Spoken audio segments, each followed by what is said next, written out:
La mwisho ni hapa kwamba unasema hukuonekana kwenye kampeni, hukuonekana wakati wa kufanya kampeni.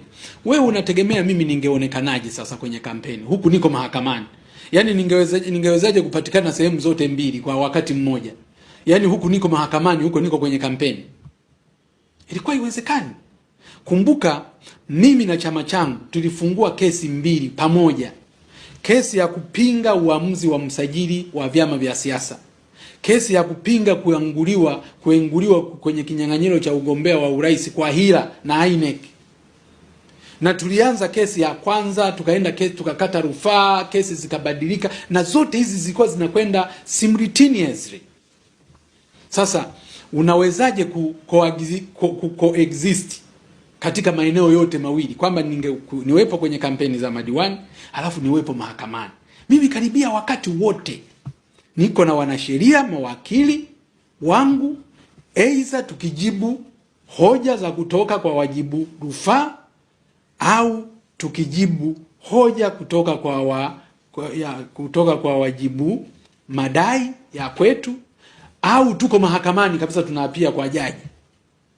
Kwa hiyo tulikuwa very busy kwenye zoezi hilo ambalo halikuweza kutoa nafasi ya mimi kama mgombea wa nafasi ya urais kutokana na wingi wa hizo kesi. Kwanza kesi zilikuwa nyingi, lakini pia zilikuwa zinasikilizwa zote kwa hati ya dharura.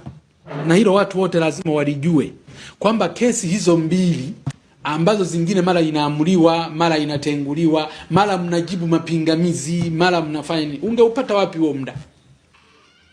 Na tunapoenda mahakamani, manake kesi inapangwa siku 6 imeshaamuliwa. Ndani ya siku 6 pale uko mahakama. Utajigawaje mara mbili? Na leo hii nazungumzia madokumenti haya. Wewe unadhani madokumenti kama haya mnaweza mkayazalisha tu kwa nani? Hivi. Kwa sababu ni lazima mimi na mawakili wangu muda wote. Na mawakili wangu katika kipindi hicho cha miezi miwili, niwapongeze sana.